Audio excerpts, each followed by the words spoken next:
دور میں، جبکہ ایسا دور جہاں پر مسلمان سہما ہوا ہو، پوری دنیا پریشان ہو، جہاں پر بیماریوں نے ہر طرف سے انسانیت کو گھیر لیا ہو، اور یہی نہیں اس کے اوپر یہ وبال یہ ہوا کہ معاشی طور پر بھی پوری دنیا پریشان ہو، ایسے عالم میں اللہ نے مجھے اور آپ کو صحت عطا فرمائی۔ اللہ کا مجھ پر اور آپ پر بہت بڑا احسان ہے۔ اللہ سے دعا کریں کہ اللہ رب العالمین میری اور آپ کی حفاظت فرمائے، امت محمدیہ کی حفاظت فرمائے، اور خاص طور سے عید الاضحیٰ کے اس دن، جس دن یہ عید الاضحیٰ میں تعلیم دیتا ہے کہ اے امت محمدیہ کے لوگوں، تمہیں یہ قربانیاں جو تم عید الاضحیٰ کے دن پیش کرتے ہو، یہ کوئی معمولی قربانی نہیں ہے، یہ سنت ابراہیمی حضرت ابراہیم علیہ السلام سے چلی آئی ہوئی قربانی ہے، اور اس قربانی کا مطالبہ تم سے ہر وقت اسلام نے کیا، ہر وقت اسلام نے آپ سے قربانی کا مطالبہ کیا۔ صرف سال میں ایک مرتبہ بقر عید کے موقع پر، عید الاضحیٰ کے دن اور ایام تشریق کے ایام میں صرف قربانی مطلوب نہیں ہے، بلکہ قربانی تو یہ ہے کہ اللہ تعالیٰ آپ سے آپ کے خواہشات کی قربانی چاہتا ہے۔ اللہ تعالیٰ آپ کی دین کی اطاعت کے ذریعے آپ سے یہ مطالبہ چاہتا ہے کہ تمہارا دل چاہتا ہے کہ تم غلط کام کریں، لیکن اسلام کہتا ہے کہ تم اس سے رکیں، تو یہاں پر آپ کو اپنے خواہشات کو کچلنا آپ کے لیے قربانی ہے۔ اور اسی طرح سے نماز ادا کرنے کے لیے انسان کا دل چاہتا ہے کہ وہ اپنے بستر میں پڑا رہے، اپنے گھر میں سکون کے ساتھ رہے، لیکن اس کے باوجود بھی وہ قرآن کی آیتیں اس کے سامنے آ جاتی ہیں، اقم الصلاۃ، نماز قائم کرو کی آیتیں اس کے سامنے آ جاتی ہیں، تو اپنے نیند کو قربان کر کے، اپنے آپ کو قربان کر کے بستر سے اٹھ کر وہ اللہ کو یاد کرنے کے لیے چلا جاتا ہے، اپنے کاروبار کو چھوڑ کر اللہ کو یاد کرنے کے لیے چلا جاتا ہے، تو یہ بھی اس شخص کے لیے قربانی ہے، کیونکہ یہاں پر وہ اپنے کام سے اپنے آپ کو خالی کر کے اللہ کو راضی کرنے کے لیے، اللہ کو خوش کرنے کے لیے، وہ اللہ کے راضی کرنے کے لیے قربانی پیش کرتا ہے۔ اور اسی طرح سے حج کے ایام میں حج ہم سے کیا مطالبہ چاہتا ہے؟ حج ہم سے اللہ رب العالمین اس میں ہماری مال کی قربانی چاہتا ہے، اس میں اللہ رب العالمین ہماری صحت کی قربانی چاہتا ہے، اس میں اللہ رب العالمین ہم سے صبر کی کاوشوں، صبر کی پریشانیوں کو جھیل کر انسان جب حج کرنے جاتا ہے تو وہ شخص بھی اپنی قربانی پیش کر رہا ہوتا ہے۔ تو یہ قربانی صرف عید الاضحیٰ کے نام پر نہیں ہے، اسلام نے ہر پہلو پر، آپ دیکھ لیں دین کا کوئی بھی مسئلہ کیوں نہ ہو، سود کو حرام قرار دیا گیا۔ آپ جانتے ہیں پوری دنیا کے اندر کفار یہود و نصارہ عیاشیوں کے ساتھ زندگی گزار رہے ہیں، پورے کفار، پوری غیرت کو اللہ کو ماننے والوں کے علاوہ جتنی قومیں ہیں وہ قومیں خوشحال نظر آتی ہیں 75% سے، لیکن مسلمان پریشان حال نظر آتے ہیں۔ وجہ کیا؟ وجہ یہ ہے کہ مسلمانوں سے اللہ رب العالمین مطالبہ چاہتا ہے کہ لوگوں تمہیں کمانا ہے تو حلال طریقے سے کمانا ہوگا، تمہیں حرام کے قریب نہ جانا ہوگا، کیونکہ دوسری مذہبوں کے اندر، یہود و نصارہ کے اندر اور کفار کے اندر ان کے جا کر ان کے حالات دیکھیں، ان کے معاشرتی معاملات دیکھیں، ان کا جینا صرف سود پر ہی پورا مکمل ہوتا ہے، جس کی وجہ سے لوگ خوشحال نظر آتے ہیں، اور سود پہ مال لے رہے بیٹھے گھر پہ کھا رہے ہیں، اور سود پہ مال دے رہے لے رہے ہیں، اور اللہ کے قسم یہ حالات ایسے ہو گئے کہ مسلمان قربانی کو پہچان نہیں سکا۔ اللہ تعالیٰ اس جگہ پر آپ کی خواہشات کی قربانی چاہتا ہے کہ تمہیں اپنے خواہشات کو چھوڑ کر، حرام کو چھوڑ کر تمہیں حلال کو اپنانا ہوگا، حلال تمہیں کھانا ہوگا، کم ہی صحیح تمہیں اس پر انحصار کرنا ہوگا، اس پر تمہیں قناعت کرنی ہوگی۔ آج امت محمدیہ میں جو غلط کام ہوتے ہیں وہ کس وجہ سے ہوتے ہیں؟ انسان کے خواہشات اس پر غالب آ جاتے ہیں، انسان کے خواہشات غالب آ جاتے ہیں کہ اس کی طاقت نہیں ہے، فلاں چیز خریدنا چاہتا ہے، اس کے اندر استطاعت نہیں ہے، بیوی بچوں کو خوش کرنے کے لیے، اولاد کو خوش کرنے کے لیے وہ کس چیز کی قربانی دیتا ہے؟ دین کا ذبیحہ کر دیتا ہے، دین کے حدیث کا ذبیحہ کر دیتا ہے، اسلام کی تعلیمات کا ذبیحہ کر کے وہ سود پر پیسہ لانے کے لیے تیار ہو جاتا ہے۔ یہ تمام چیزیں ہم اور آپ سے قربانی چاہتی ہیں کہ لوگوں تمہارے دلوں کے اندر خواہشات ہوں گی، تمہارے اندر بہت سارے جذبات ہوں گے، لیکن تمہیں ان جذبات کو کنٹرول کرنا ہوگا، ان خواہشات کو کنٹرول کرنا ہوگا، اور تمہیں قربانی پیش کرنی ہوگی کہ اسی کم حلال کمائی پر تمہیں قناعت کر کے اپنے آپ کو کنٹرول کرنا ہوگا۔ دیکھیں ابراہیم علیہ السلام کے تعلق سے اللہ رب العالمین نے کیا کہا کہ ان ابراہیم کان امة قانتا للہ حنیفا، ابراہیم علیہ السلام خود اکیلے تنہا ایک ملت ہے، تھا، کیونکہ وہ ایک سو تھے اسلام کے لیے. اسلام کے لیے انہیں سب کچھ لٹا دیا، سب کچھ قربانیاں دے دی، مال کی قربانی دے دی، اولاد کی قربانی دے دی، گھر بار چھوڑ کر مکہ کی وادیوں میں حضرت حاجرہ کو لے جا کر چھوڑ دیا. یہ کون سی قربانی تھی؟ یہی تو اللہ مطالبہ چاہتا ہے کہ لوگوں تمہارے اندر بھی حالات آئیں گے، تمہارے اوپر بھی پریشانیاں آئیں گی، تمہارے اوپر بھی مصیبتیں آئیں گی، لیکن تمہیں اسلام کا دامن نہیں چھوڑنا ہے. تمہارے معاشی مسائل پیدا ہوں گے، تمہارے کاروبار ٹھپ پڑ جائیں گے، لیکن تمہیں غلط راستے پر نہیں جانا ہے، لیکن تمہیں غلط راستے کا استعمال نہیں کرنا ہے. یہ قربانیاں تمہیں دینی ہوگی. ابراہیم علیہ السلام کو اتنا بادشاہی، ان کو ان کا گھرانہ اور بادشاہ کے جو مرید تھے ان کے والد کے پاس بہت ساری دولت تھی، لیکن ابراہیم علیہ السلام کو کیا حکم دیا گیا کہ اے ابراہیم آپ جو ہے اپنے باپ ماں خاندان والوں سب کو چھوڑ کر مکہ کی وادیوں کی طرف چلے جائیں، مکہ کی وادیوں کی طرف چلے جائیں. ابراہیم علیہ السلام چاہتے تو آج کے ساتھ رہ سکتے، لیکن اللہ کا حکم آتے انہوں نے قربانی پیش کر دی کہ نہ مجھے والد سے کوئی تعلق رکھنا ہے، نہ گھر والوں سے کوئی تعلق رکھنا ہے، صرف اللہ کے حکم کے لیے مجھے اپنے آپ کی قربانی دینی ہے. پھر اس کے بعد اللہ رب العالمین ان سے ایسے ایسے مطالبات کرتا رہا کہ بیوی کو چٹیل میدان میں لے جا کر چھوڑ دینا یہ کوئی معمولی بات ہے، یہ اللہ کے حکم کی تعمیل ہے. تو لوگوں تمہارے اوپر ایسے حالات آئیں گے کہ تم ایک ایک بھائی کے لیے ترس جاؤ گے، لیکن اسلام کہے گا کہ اس وقت بھی حلال کھانا ہے. تمہیں اپنے آپ کو کنٹرول کرنا ہوگا، غلط راستے نہیں اپنا سکتے، غلط طریقے کو نہیں اپنا سکتے.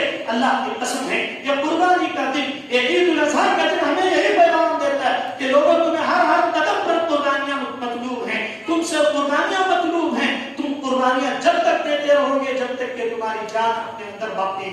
اور خاص طور سے ایک اور بات کہ یہ وبائی امراض میں مجھے اور آپ کو ایک عمل ایسا کرنا چاہیے کہ انسان ایک دوسرے کے لیے دعائیں کرنا چھوڑ دیا. سعودی عرب کے علاوہ آپ سعودی عرب کے لوگوں سے اگر اٹھنا بیٹھنا ہو یا ملے ہو یا کبھی حج عمرے میں آپ نے دیکھا، بات بات پہ ایک دوسرے کو دعائیں دیتے، بات بات پہ دعائیں. ماشاء اللہ، بارک اللہ فی علمک، بارک اللہ فی جہدک، بارک اللہ فی مالک و اولادک و عملک و تجارتک. ہاتھ ملا، خیریت پوچھا، اس کے بعد فوراً دعائیں. اس کی وجہ کیا ہے؟ اس کی وجہ یہ بتلاتے ہیں کہ وہ کہتے ہیں کہ دعاؤں کو دینے میں انسان کو کنجوسی نہیں کرنی چاہیے. آج ہندوستان میں کوئی تو زیادہ دعا دیا تو آگے والا پریشان ہو جاتا ہے کہ وہ دعا دے رہی، صرف مولوی صاحبوں سے ہی دعا لیتے ہیں، باقی آپس میں ایک دوسرے کو کوئی دعا دے رہا ہے. آج کل مسلمان کوئی اچھا ہے تو اسے خراب کرنے کی کوشش میں، کوئی بڑھ رہا ہے تو اسے نیچے کرنے کی کوشش میں، کوئی ترقی کر رہا ہے تو اسے گرانے کی کوشش میں. جبکہ ان ایام میں مجھے اور آپ کو ایک دوسرے کے لیے دعائیں خاص طور سے کرتے رہنا چاہیے. اللہ نے قرآن، اللہ کے نبی صلی اللہ علیہ وسلم نے حدیث نبویہ کے اندر فرمایا واللہ فی عون العبد ما کان العبد فی عون اخیہ. اللہ تعالیٰ بندے کی مدد اس وقت تک کرتا رہتا ہے جب تک کہ بندہ دوسروں کی مدد میں لگا ہے. جیسے انسان یہ سوچے کہ میں کسی کی مدد نہیں کروں گا، میں کسی کا ساتھ نہیں دوں گا، میں اپنی قربانی نہیں دوں گا، میں اپنا وقت نہیں دوں گا، میں کوئی فلاں کام نہیں کروں گا، میں دوسروں کے لیے دعائیں کیوں دوں، میں دوسروں کا بھلا کیوں سنوں، میں دوسروں کو بھلا کیوں کروں. اللہ کے قسم ہے اللہ رب العالمین اس بندے کی مدد کبھی نہیں کرتا. واللہ فی عون العبد، اللہ تعالیٰ اس بندے کی مدد میں برابر لگا رہتا ہے جو دوسروں کی مدد کرتا ہے. جو دوسروں کا برا چاہتا ہے اللہ رب العالمین کیا کر دیتا ہے؟ ایسے شخص کو تباہ و برباد کر کے رکھ دیتا ہے، ایسے شخص کو تباہ کر دیتا ہے، اس کے حالات ایسے بگڑ جاتے ہیں. آپ دیکھ لیں دوسروں کے معاملات میں جو لوگ اس طرح کے کام کرتے ہیں. تو خاص طور سے اس لاک ڈاؤن کے ایام میں مجھے اور آپ کو دوسروں کو دعائیں دیتے رہنا چاہیے، دوسروں کا خاص خیال کرتے رہنا چاہیے. اور ایک چیز، سلام کو عام کریں. سلام کا کیا معنی ہوتا ہے؟ السلام علیکم ورحمۃ اللہ وبرکاتہ. سلامتی اور تم پر اللہ کی رحمت اور اس کی برکتیں. آج یہ چیز بھی بہت کم ہو گئی ہے، اس کا خاص طور سے پڑھتے رہنا چاہیے.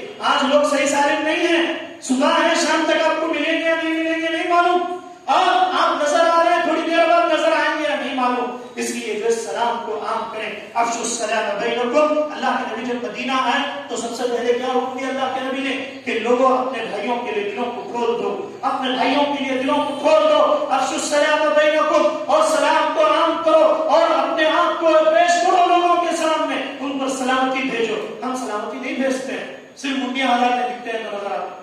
منہ سے زبان سے سلام کرنا یہ جو ہے ایک مومن کا وطیرہ ہے. اور اسی طریقے سے خاص طور سے اس لاک ڈاؤن کے دنوں میں دعاؤں کا خاص اہتمام کریں، استغفار کا خاص اہتمام کریں۔ کل بھی میں نے بات بتلائی تھی کہ ان ایام میں اللہ کے نبی صلی اللہ علیہ وسلم ایام تشریق کے جو 3 دن ہوا کرتے تھے، عید الاضحیٰ کو چھوڑ کر کہ اس کے اثر تک اللہ کے نبی صلی اللہ علیہ وسلم بار بار اللہ اکبر لا الہ الا اللہ واللہ اکبر وللہ الحمد الحمدللہ کثیرا سبحان اللہ بکرۃ واصیلا سبحان اللہ بکرۃ واصیلا، یہ بار بار پڑھتے رہنا چاہیے، تکبیرات بلند کرتے رہنا چاہیے۔ تکبیرات جن سے انسان بلند کرتا ہے اللہ رب العالمین اس کے تکبیرات کو سن کر اللہ تعالیٰ خوش ہوتا ہے کہ میرا بندہ مجھ سے دعائیں مانگ رہا ہے، میرا بندہ مجھ سے مطالبہ کر رہا ہے، میں اس کی دعاؤں کو قبول کروں۔ خاص طور سے دعا مناجات استغفار کرتے رہا کریں، کیونکہ یہ امت ان چیزوں کو چھوڑنے کی وجہ سے آج مصیبتوں کا شکار ہو گئی ہے،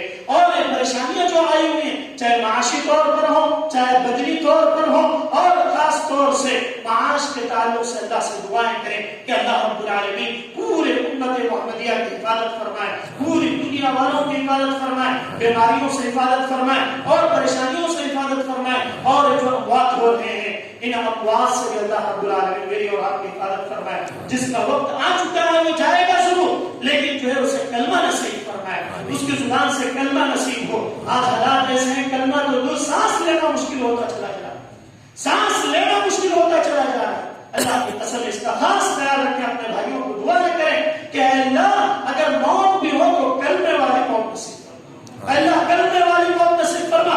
اے اللہ اس عید الاضحیٰ کے اس دن میں اے اللہ ہم تجھ سے دعا کرتے ہیں کہ اے اللہ تو ہمارے مسلمانوں کی جہاں کہیں بھی اموات ہو رہی ہو، اے اللہ پہلے تو ان کی صحتیابی عطا فرما، اگر ان کے حق میں وہی مرنا ہے لکھا ہوا ہے اے اللہ انہیں کلمہ شہادت نصیب فرما، اے اللہ ان کی زبان پر کلمہ شہادت نصیب فرما۔ اور ایک خاص طور سے بات اور یہ بتلانی تھی کہ عید الاضحیٰ میں مسلمان الحمدللہ حالات جیسے بھی ہوں اپنے شعائر کا احترام کرتے ہوئے قربانیاں پیش کرتے ہیں۔ حکومت کی طرف سے ایک اعلان جو سختی کے ساتھ آیا ہوا ہے وہ یہ کہ قربانیاں اپنے گھروں کے اندر کریں، بازار میں روڈ پر اس کی ویڈیو بنا کر فیس بک میں ڈال دینا یا جو ہے اس کے فوٹو مار کر کہیں رکھ دینا، اسٹیٹس میں رکھ دینا تاکہ جو ہے وہ میڈیا کی طرف چلی جائیں باتیں اور ایک عام ہو جائے، پھیل جائے، اس طرح کی حرکتیں بالکل نہ کریں، اس طرح کی حرکتوں سے بالکل بچیں، کیونکہ حکومت اس کے پیچھے بہت کام کر رہی ہے اور نہ جانے کس کے ساتھ کیا ہو جائے۔ اللہ تعالیٰ میری اور آپ کی حفاظت فرمائے۔ اللہ الحمدللہ مجھے اور آپ کو اجازت ملی ہے کہ ہم نمازیں پڑھیں اور عید الاضحیٰ کی نماز پڑھیں، اللہ کا شکر ادا کریں کہ اللہ ایسے حالات کو درست کر دے تاکہ جو ہے رمضان میں کتنے افراد نماز پڑھتے فوراً چلے، لیکن اللہ نے حالات کو پھر تھوڑا سنوارا تو میں اور آپ جمع ہوئے، پھر اللہ نے ہمیں زندہ رکھا، یہ اللہ کا بہت بڑا احسان ہے۔ لیکن دعا کریں کہ اگلا رمضان جس طرح ہم پہلے مناتے تھے اللہ رب العالمین ویسے ہی منانے کی توفیق عطا فرمائے، حالات کو پہلے کی طرح کر دے تاکہ یہ امت جو پریشان ہے اللہ رب العالمین اس پریشانی کو دور فرمائے۔ اللہم احفظنا من کل بلاء الدنیا وعذاب الآخرہ، کہ اللہ دنیا میں مصیبتوں سے بھی بچا، اللہ آخرت کی مصیبتوں سے بھی بچا۔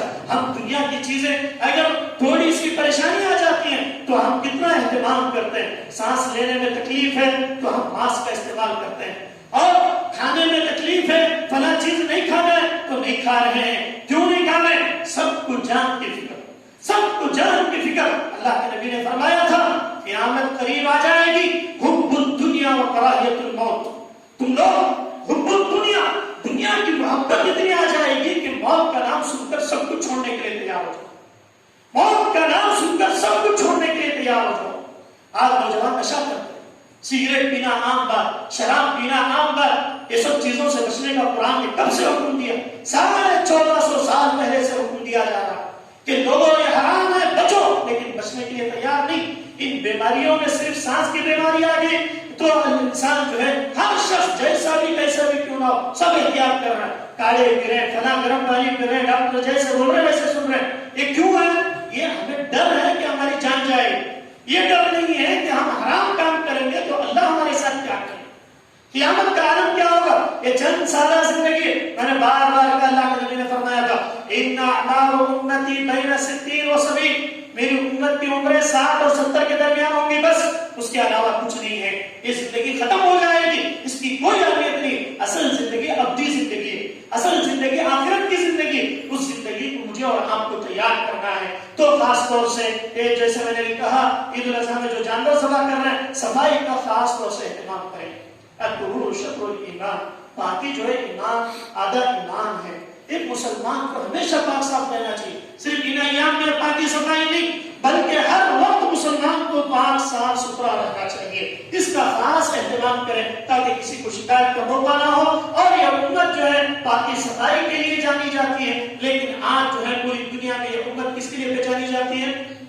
کوئی علاقہ اگر گندا ہے، کہیں گندگی نظر آ رہی ہے تو سمجھ جاتے ہیں کہ یہاں پر مسلمانوں کے ایریا، حالات اتنے افسوسناک۔ آپ دیکھ لیں سٹیز میں کہیں بھی جا کر دیکھ لیں، دہلی ممبئی کہیں بھی دیکھ لیں، جو علاقے گندے نظر آتے ہیں فوراً اس دماغ میں آ جاتا ہے کہ مسلمانوں پہ ہے۔ ایسا کیوں ہوا؟ اس لیے ہوا کہ ہم نے احادیث کو، اللہ کے نبی کی تعلیمات کو چھوڑ دیا تو ہم جو ہے غیر کی نظروں سے گرنے لگ گئے۔ اللہ کی قسم ہے خاص طور سے اس کا خیال رکھیں اور نماز کا اہتمام کریں۔ نمازوں کے اندر جو آ رہے ہیں وہ ڈسٹینس کا اہتمام کریں اور اللہ سے بار بار دعائیں کریں۔ یہ کچھ باتیں تھیں جو میں نے آپ کے سامنے رکھی۔ اور دوسری بات یہ بھی ہے کہ اس سال حالات خراب ہونے کی وجہ سے بہت سارے افراد عید الاضحیٰ کی قربانیاں نہیں پیش کر پا رہے ہیں، ان کے پاس اتنی استطاعت نہیں ہے، تو دعا کریں کہ اللہ رب العالمین انہیں بھی قربانی کا ثواب میسر ہو، ان کے گھروں میں بھی خوشیاں عطا ہو۔ سب کا خیال رکھیں اور سب کو جو ہے جس طرح سے پہلے آپ دوسروں کا خیال رکھتے تھے، ان دنوں میں بھی ان کا خاص خیال رکھیں اور اہتمام کریں۔ جو چیزیں پہلے بتلائی گئی ہیں احتیاطی تدابیر کے طور پر، اس پر بھی عمل کریں۔ اسی بات پر میں اپنی بات کو ختم کرتا ہوں۔ آمین۔ والسلام علیکم ورحمۃ اللہ وبرکاتہ۔ اللہ اکبر، اللہ اکبر۔